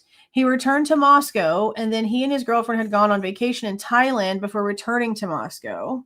Blank has since moved to New York and is working there. I don't really know what this is then. I thought maybe this could be the bread place, but I guess not. I asked Blank to call Blank and see if he would call me. She called me back and told me she left him a message to have him call me. Blank also told me that another owner of a restaurant in Moscow, Blank, had to deal with similar online accusations against her son by people who had watched the Blank YouTube video. The restaurant Blank owns is the Blank located at Blank in Moscow. So one of these could be the bread place because that was like a big thing for a while. Later that day, I received a telephone call from Blank. He told me he had attended college in Bellingham, Washington from fall of 2016 to spring of 2021. Then he moved to Vermont to work in the Blank until October of 2022. He moved back to Moscow and then moved to New York City after Thanksgiving of 2022. He now works manufacturing guitars in New York. So he was in town for, like he was in Moscow then because he moved to New York after Thanksgiving of 2022. Blank told me he did not know any of the students who were murdered, and he didn't remember ever seeing any of them or meeting any of them. Case continues. I remember the bread place, but I'm pretty sure that wasn't the only one that happened with. So I don't know. Oh, Jesus. Okay. Now we have supplement 149. And who is this? Gary Tullison. On December 7th, him and Cody Herman interviewed this person with year of birth 2000, and it looks like it's regarding Kaylee. 22-year-old white female. Okay, so it says they were assigned to hand out adult victim background questionnaires by ISP Detective Joe Lake. I was given several people to contact. One of those was Blank, year of birth 2000, who was a Blank friend of Kaylee Goncalves.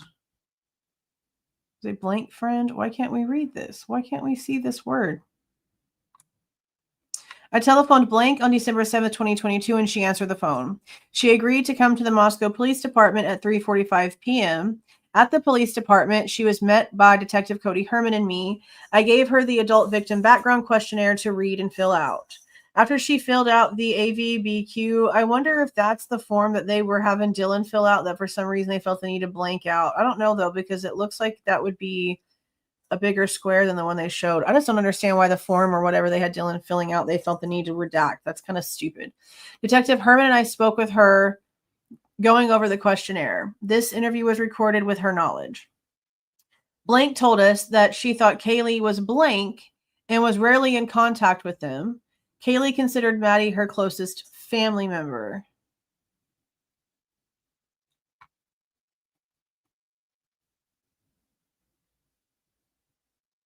This is interesting. Is this about her not like being on good terms with her family? Kaylee's ex-boyfriend Blank and Kaylee were still on good terms after their breakup.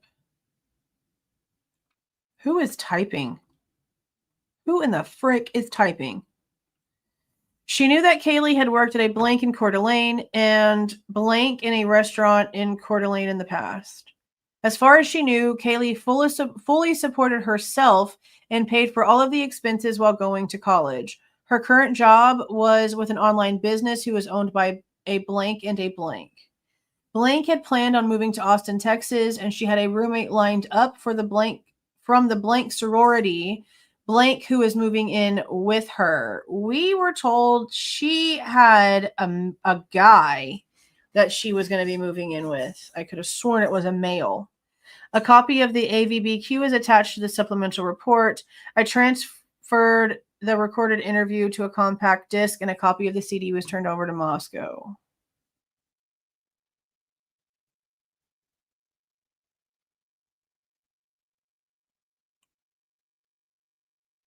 It does seem like this is an odd statement. Why would they redact that?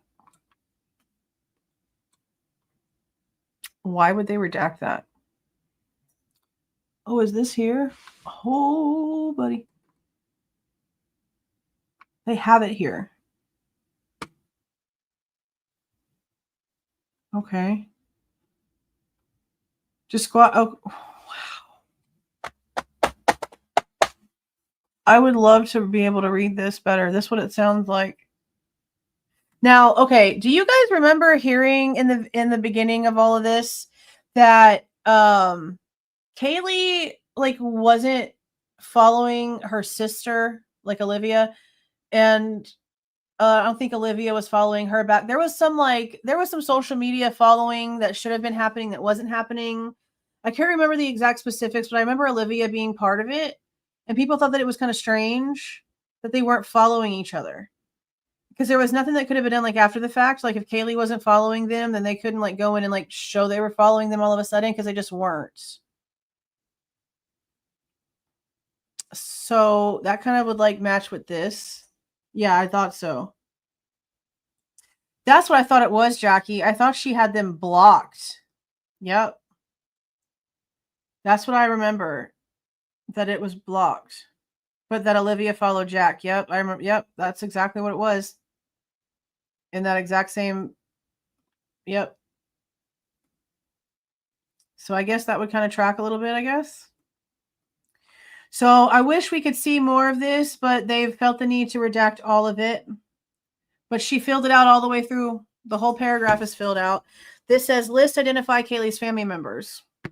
And then it says, describe the quality, positive and negative, of Kaylee's relationship, strength, bonds, ongoing conflicts, custodial issues, and estrangements. When it comes to mom and dad, they've got all this redacted. Considered Maddie her closest family member. Blank went back and forth, were on good terms. Is this the brother or one of the sisters that she went back and forth with? I wonder.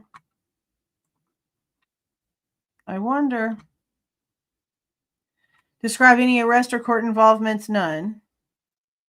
Personality. Kaylee was stubborn, liked to argue, wanted to win every argument, headstrong, fearless. She wanted to experience everything.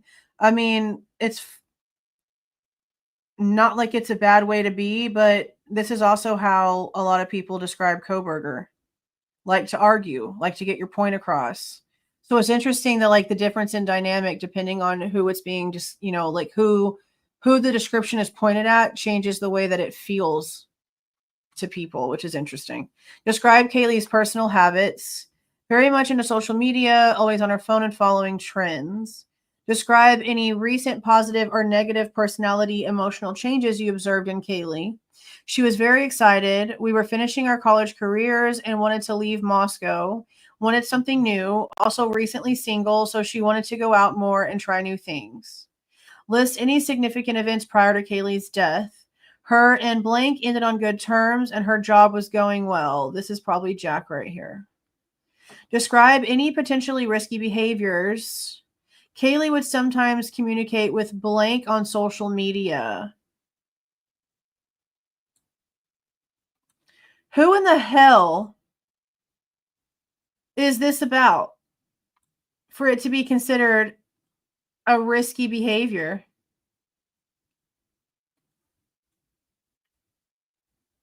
That's interesting.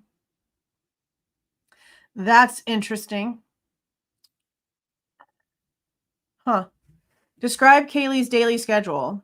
She would wake up, take Murphy out, get on her computer and work. When she was done working, we would take our dogs on play dates and she'd go home and have dinner with her roommates. Describe any recent changes to that schedule. Nothing different during the week. She would go out almost every weekend with Maddie. That's a freaking lie, because for weeks before this happened, for at least 2 to 3, maybe even a month before this happened, she was back at her parents' house. That was a change to her schedule. She was no longer at 1122 King. So that's important. Why isn't it being mentioned by this person? Who was Kaylee's closest to? Name, relationship, length of relationship. Who was Kaylee closest to? Maddie since 6th grade, and then they have Jack, ex-boyfriend, freshman year of high school. Has this person, the person to whom Kaylee was closest, changed recently? If so, how and why? Blank has been upset and grieving. That would be Jack.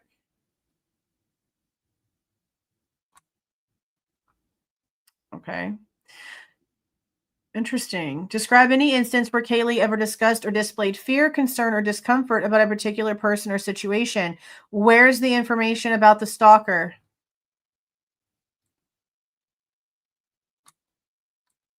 Where's that? So this person doesn't mention that she's got her schedule completely changed because now she's back at her parents.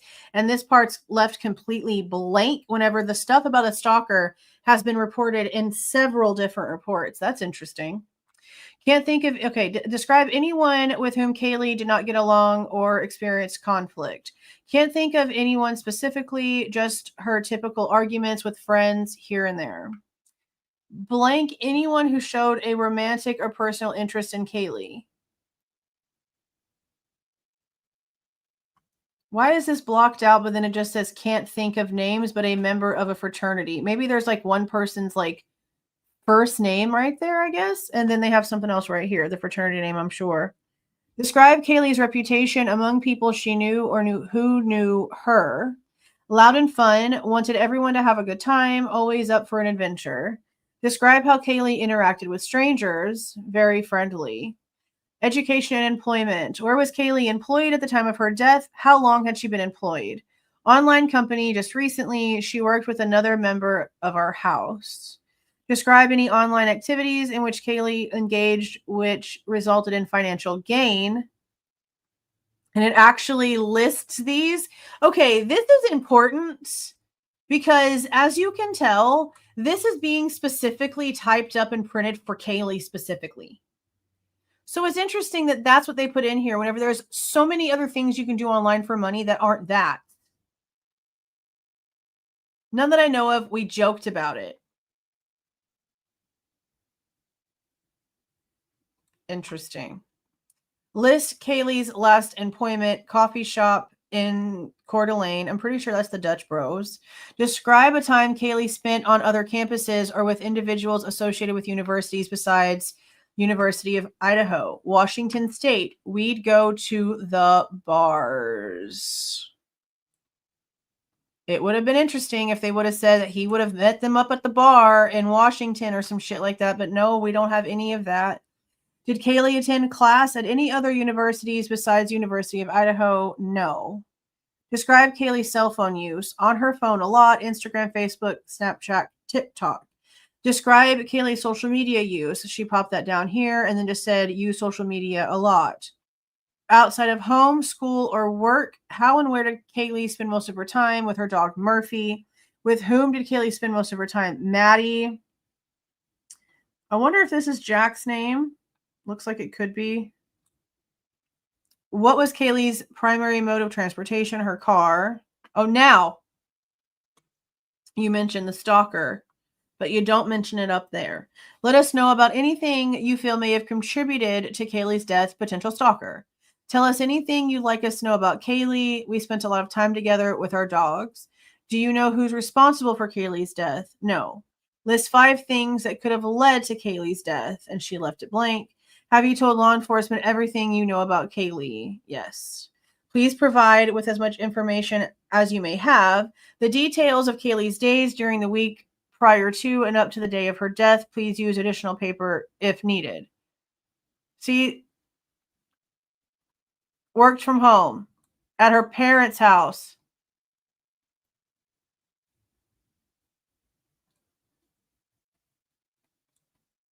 At her parents' house.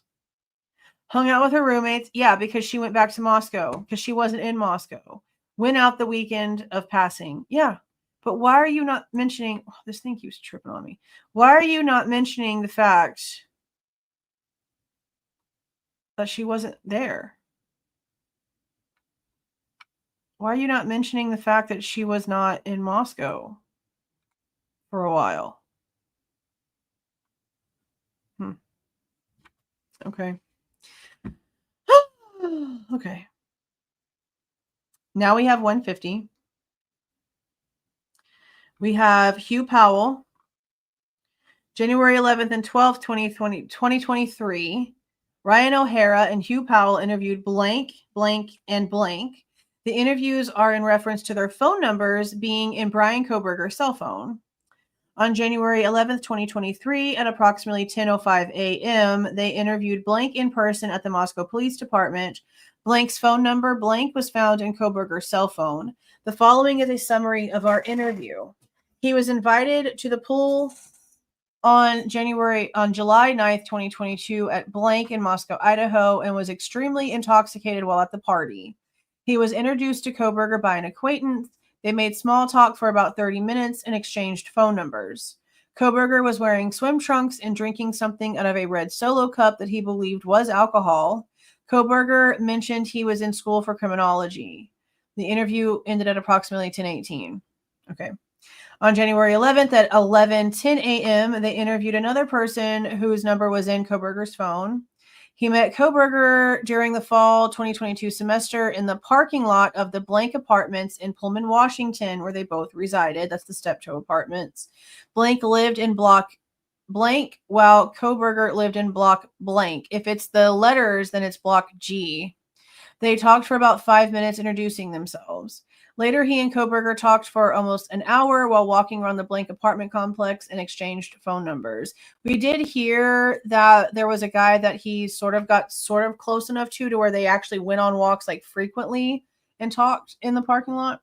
They spoke about politics, capitalism versus socialism, and blank where he is from. This is his country. Kohberger mentioned he was a vegetarian and only ate one meal a day. I mean, to some people, that sounds really crazy, the like 1 meal a day thing, but honestly, that's how my dad is. That's sort of like how we are. We've gotten to the point to where like you can't really eat 3 meals a day. You definitely feel overfull. You feel too sluggish. My dad's literally eaten like 1 meal a day for the past like almost decade. Like he'll eat like half a bagel in the morning, and then he has like his coffee and stuff and his water and stuff, but he doesn't eat until like 3 o'clock. He eats dinner, and that's the only meal that he eats. And that's the only way he can keep his weight like average. It's really difficult to eat more than one actual meal a day, honestly. It's been like that for like a super long time. Kohberger talked about people partying and how it was a complete waste of time.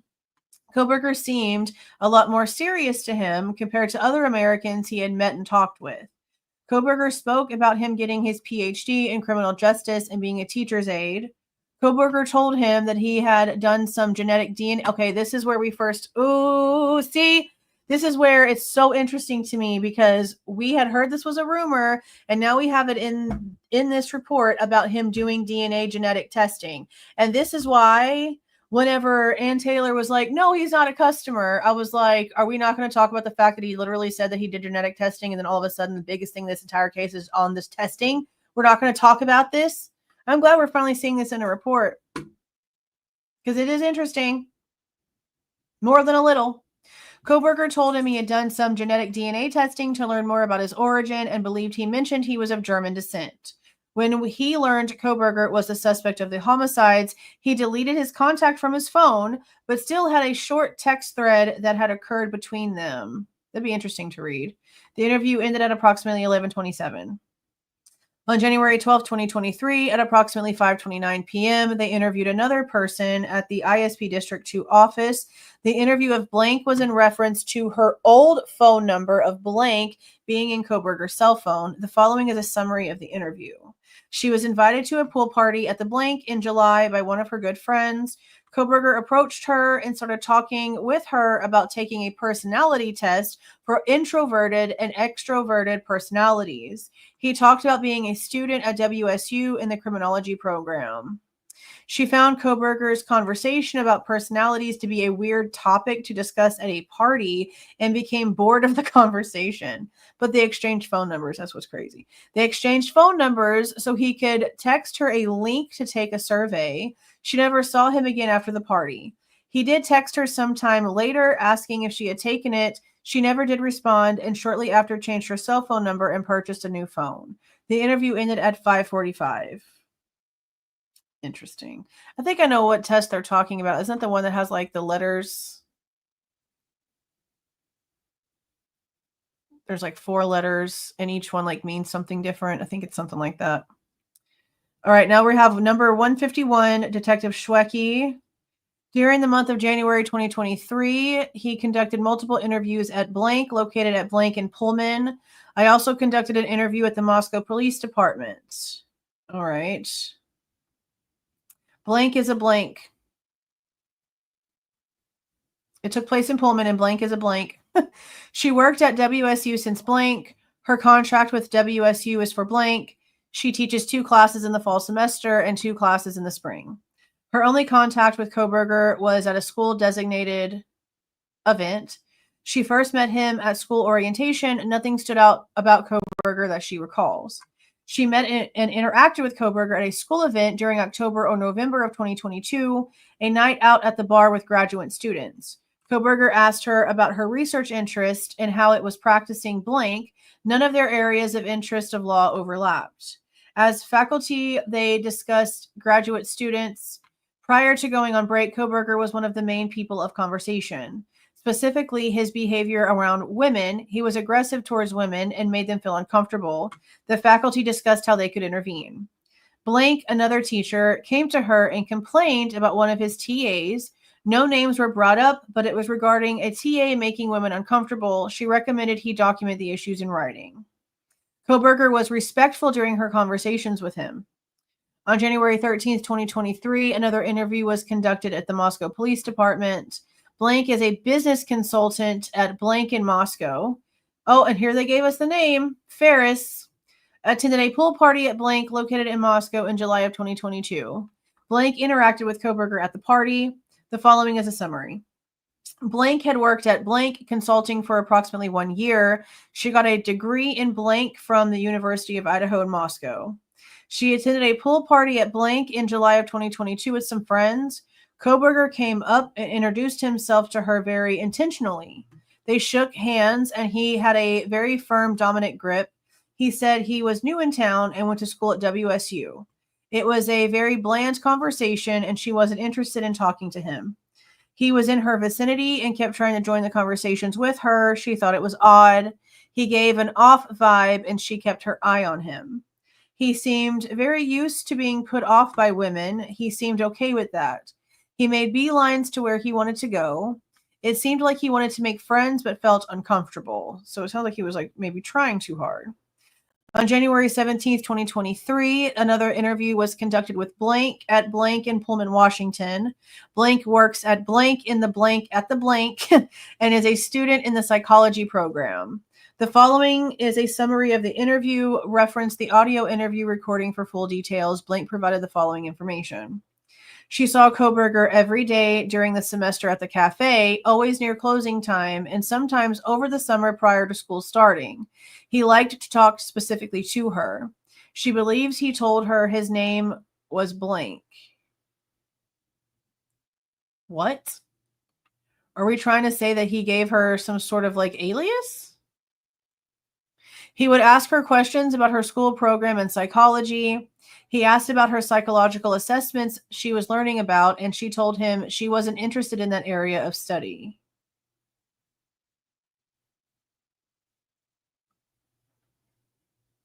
So she's in psychology, but psychological assessments is not something that she was interested in? That's a little bit confusing.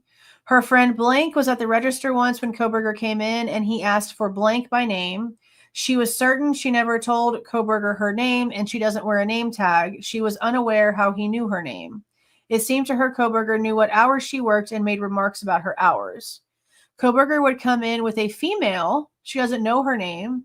She asked Kohberger's female friend where she was from. The female told her to guess. Interesting. She guessed Blank, and Kohberger remarked to the female, "See, I told you she was smart." That statement seemed weird to her because she didn't think much of Kohberger, but it seemed like he had been talking to the female about her. This thing keeps tripping on me. So, come on. Are you not going to let me draw on you anymore? Is that what's going to happen here? This thing is tripping. My internet always acts up between like 11:15 and 1 o'clock ever since we moved in. Okay, well, now this whole thing is going blank on me. Okay, can I do this now? I guess a little bit. Okay, so this sounds like he was friends with a female that he was talking to about this other chick.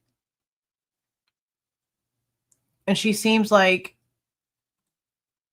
a playful personality, I guess. Where are you from? Take a guess. Interesting. Okay. She was always interested in talking with Kohberger, and she would try, no, uninterested. Okay. She was always uninterested in talking with Kohberger, and she would try to walk away, but he would just keep talking. She told a coworker, Blank, she was uncomfortable around Kohberger, and Blank would let her know when he came in so she could avoid him. Blank lives in Blank in Pullman, Washington. There were a few times weird things happened around that time, but believes they are probably unrelated. She was home alone one night, changing in her room, and someone knocked on her window. She called her husband, and he came home from work. Another time, after she had started working at Blank, she heard someone moving around on her porch at approximately 7 o'clock in the evening. Her husband came home again and saw a white car leaving the area. Both occurrences were in August or September. That would be interesting because there was another instance to where they said that he was flirting with someone at WSU, but then as soon as like he found out she was married, he stopped. I wonder if that's the same chick. And if that is the case, then why wouldn't you just instantly explain to him when she started realizing what was going on that you were married? Why would it take so long? If that is the same chick. Because she ain't said a word about her husband till the very end right there, which is wild. Okay. 152, Joseph Lake. We have 3 more. We're going to stop at 155. From December 30th, 2022 through January 23rd, 2023, ISP Detective Joe Lake had been communicating with Blank attorney Thomas Villoria for victimology investigation needs about a quadruple murder. Who is this attorney, though? Whose attorney is this? On December 30th, 2022, national news outlets released arrest information and an image of suspect Bryan Kohberger. He spelled his name wrong. Also on December 30th, 2022, Villoria sent Latah County prosecuting attorney Bill Thompson an email stating, "So glad an arrest was made. Blank does not recognize the online photo." Okay, so Villoria must be one of Dylan's attorneys. Blank does not recognize the online photo of the person arrested and has never heard of him. LCPA Thompson forwarded the email to me and other investigators for investigation purposes. No additional information was required of Blank from the victimology team. I mean, that would have to be about Dylan, right? And it's interesting. Bill Thompson was the first one to be told that from the attorney directly. Interesting. All right. Number 153, Joseph Lake. On December 1st, 2022, Joe Lake met with Blank, the Blank of murder victim Ethan Chapin. Who is you? Is this Hunter or Maisie or somebody? It says a 59-year-old white male. Okay, is this his dad? Who is this? Is this his dad? Blank completed the victim background questionnaire and agreed to be interviewed. Blank is the loving Blank. Blank is the loving Blank. Ethan, Blank, and Blank. This is probably Maisie and Hunter, but what is this right here? He feels E. Chapin was a leader, a well-liked young man, had a great relationship with Xana, and was a person who enjoyed life. Ethan was very close to his siblings, and Blank was his closest friend. Blank had worked diligently his entire life to provide for his family so his children could fulfill their dreams, and he is proud of his children. This has got to be the dad. Blank is not aware of anyone or any event which could have led to the murder of Blank and the 3 other victims, Kaylee, Maddie, and Xana. I'm pretty sure that's Ethan's dad.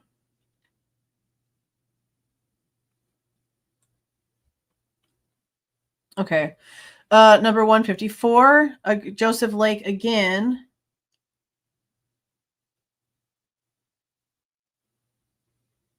"20-year-old white male. Is this Hunter, possibly?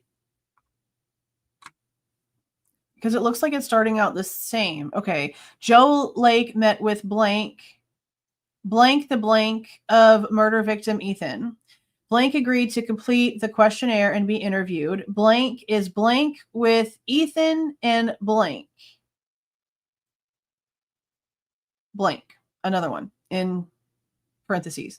The 3 were very close. They shared their private lives, relied on each other, and socialized together. Blank knows Ethan and Xana had a very good relationship, and Ethan and Kernodle regularly spent time with their close friends, Blank and his girlfriend, Blank. Ethan also had a close friend named Blank. Both Ethan and Kernodle were well liked by others and the life of the party. They regularly had parties at 1122 King Road, Moscow, Idaho, but it was genuinely the same 20, but up to 70 people who frequented the parties, and all were associated with the University of Idaho Greek life. Blank recalled being awoken on November 13th, 2022, and being told the police were at 1122 King Road residence where Ethan regularly stays with Kernodle. Yeah, this is Hunter. Blank walked from his apartment to 1122 King Road and spoke with Blank, told Blank Ethan's not going to make it, and thought he was murdered. That's a different phrasing than we've heard. Blank couldn't believe what he was hearing. He wasn't aware of anyone who could or would want to murder Blank. Why are we blocking out that name? What are we doing? Well, at the scene, he overheard Blank tell others she saw the guy and heard Xana during the murder. Blank called Blank and she arrived at 1122 King Road about 10 minutes later. That would be Hunter calling Maisie. And remember, she said she had to get a ride there.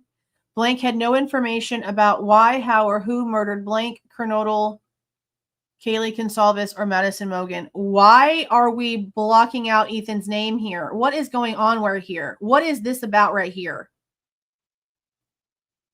Y'all need to stop letting AI do y'all's redactions because what the hell? Okay, last one. Number 155. Joseph Lake. Same portions again, but this is now Madison. Joe Lake met with Blank, the Blank of murder victim Maddie Mogen. Blank agreed to complete the questionnaire and to be interviewed. Blank is a Blank who fondly recalled taking Blank to concerts. This has been concerts, games, and events. Maddie and fellow murder victim Kaylee have been best friends since the 6th grade, and the two were always together. Mogen was in a relationship with, that'd be Jake, and Blank believed him to be a good kid. Mogen had an internship with an insurance company and worked in talent acquisitions, which she liked. Mogen liked coffee shops and was a regular gym goer. Blank maintained regular contact with Mogen, but does not know much about her social life or college life. Blank doesn't know why, how, or who killed Blank, Kaylee, Xana, or Ethan. Why are they blocking out the name of the person that we've already told us this is about? Y'all wild. Y'all are wild. Yeah, this one would have to be Ben. This would have to be Ben. Okay. That's the last one for tonight. I'm going to go ahead and throw this last little thingy out there real quick. Please do not forget to leave a like on your way out and subscribe to the channel if you are not subscribed already. All right, you guys. See y'all.